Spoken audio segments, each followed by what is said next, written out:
అధ్యక్ష, ఈరోజు ఇప్పుడే గౌరవ ముఖ్యమంత్రి గారు ప్రవేశపెట్టినటువంటి ఈ యొక్క నివేదిక, నిర్ణయం నుంచి నివేదిక 4వ తారీఖు ఫిబ్రవరి 2024 నాడు కేబినెట్ నిర్ణయం తీసుకుంటే, తిరిగి 4వ తారీఖు ఫిబ్రవరి 25 నాడు శాసనసభలో నివేదిక రూపంలో ప్రవేశపెట్టినటువంటి ప్రభుత్వం దీనికి సంబంధించి సహకరించిన ప్రతి ఒక్కరికి కూడా, ఎందుకంటే నిర్ణయం తీసుకొని ఈ కార్యక్రమం క్షేత్రస్థాయి దాకా పోయి పర్యవేక్షణ చేస్తూ అనేక రకాలుగా ఒడుదుడుకులు ఎదుర్కొంటూ ఈ కార్యక్రమం కొనసాగింది. అధ్యక్ష, ఇప్పుడే గౌరవ ముఖ్యమంత్రి గారు చెప్పిన ఈ కార్యక్రమం 1931 స్వాతంత్రంకు ముందు ఇటువంటి సమాచారాన్ని సేకరణ జరిగితే దాని తదుపరి ఏ బలహీన వర్గాలకు సంబంధించిన వాళ్ళు ఉన్నారో వాళ్ళంతా కూడా మేమెంతో మాకంతా ఉండాలి, అసలు సమాచారం అన్ని కులాల లెక్కలేక రకరకాల ప్రభుత్వాల ఇష్టాప్రకారంగా పథకాలు వచ్చేటువంటి. అధ్యక్ష, కానీ ఎప్పుడైతే భారత్ జోడో యాత్రలో రాహుల్ గాంధీ గారు దేశం మొత్తం తిరిగినప్పుడు చాలా వర్గాలకు అసలు ప్రాతినిధ్యమే లేదు. చాలా వర్గాలకు సంబంధించినటువంటి అవకాశాలు రావాలంటే ఎవరెంతో వారికి అంతా తెలవాలి, వారికి అంతా రావాల్సిందే అనేటువంటి నినాదం ఇచ్చి ఎన్నికల్లో చెప్పడం జరిగింది. అధ్యక్ష, మేము కూడా తెలంగాణ ప్రదేశ్ కాంగ్రెస్ తరఫున manifesto committee chairman Sridhar Babu గారి నాయకత్వంలో ఆ రోజు కామారెడ్డి డిక్లరేషన్ కమిటీ, బీసీ డిక్లరేషన్కి సంబంధించి చైర్మన్గా ఉండి మేము బలహీన వర్గాలకు సంబంధించి స్పష్టంగా మేనిఫెస్టో, జనరల్ మేనిఫెస్టోతో పాటుగా మా మేనిఫెస్టోలో పెట్టడం జరిగింది. ఈ కుల సర్వేకు సంబంధించి మా ప్రభుత్వం కట్టుబడి ఉందని చెప్పిన. అధ్యక్ష, 4వ తారీఖు నాడు క్యాబినెట్ అయింది.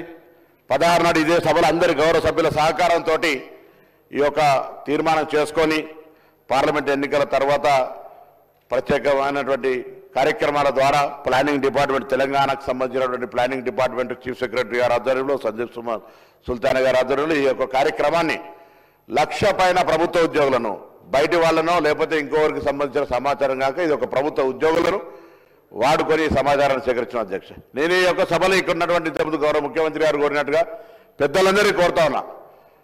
1931 నుంచి సమాచారం లేదు, ఇలా సమాచారం వచ్చింది.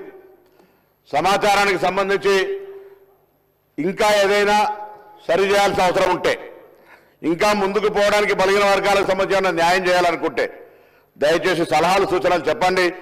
తెలంగాణ ప్రభుత్వ బలహీన వర్గాల శాఖ మంత్రిగా ప్రభుత్వం సంబంధించి వాటన్నిటినీ బలహీన వర్గాల సంక్షేమం కొరకు తీసుకొని పోతాం. దయచేసి దీన్ని కూడా ప్రతిదీ రాజకీయం చేసినట్టుగా బలహీన వర్గాల ఆకాంక్ష ఇది. నేను ఇవాళ ఇక్కడ నుంచి ఈ వేదిక నుంచి కోరుతాను, తెలంగాణ బలహీన వర్గాల నాయకత్వం ప్రతి జిల్లాలో కూడా ఇవాళ ఒక స్వేచ్ఛగా భవిష్యత్తు కార్యక్రమాలను జరుపుకుంటామనేటువంటి ఒక ఆకాంక్ష వెలుపుచ్చాల్సిన అవసరం ఉంది. సంఘాలు కానీ మేధావులు కానీ ఇది గత కాలంగా చాలా కాలంగా డిమాండ్ చేస్తున్న వాళ్ళంతా ఇలా ఒక డిమాండ్ నెరవేరింది. సభలో చట్టబద్ధత ద్వారా లేకపోతే ఆ తీర్మానం చేసినా కూడా అడిగినారు ఏం చట్టబద్ధత, ఇలా కార్యక్రమం నిర్వహించుకొని ముందుకు వచ్చిన సందర్భంగా మేము ఒకటే అడుగుతాను, అందరూ కూడా దయచేసి ఈ యొక్క జనాభా వచ్చినటువంటి సమాచారాన్ని తీసుకొని భవిష్యత్తులో ఆయా వర్గాలకు ఎటువంటి న్యాయం చేయాలి, ఏం జరగడానికో ముందుకు తీసుకొని పోదాం. ఇవాళ చాలా మంది అంటారు, ఇవాళ చాలా బలహీన వర్గాలకు సంబంధించి ఒక మంచి రోజు అంటారు. ఈ రోజు నుంచి ప్రారంభమైంది శకం భవిష్యత్తు వాళ్ళ అభ్యున్నతికి సంబంధించి. ఈ ప్రభుత్వంతో పాటుగా భవిష్యత్తులో ఎక్కడైనా ఏడైనా ఈ దేశానికి రోల్ మోడల్గా తెలంగాణ ప్రభుత్వం తీసుకున్నటువంటి యొక్క సమాచార సేకరణ బరాబర్ తెలంగాణ రాష్ట్ర యొక్క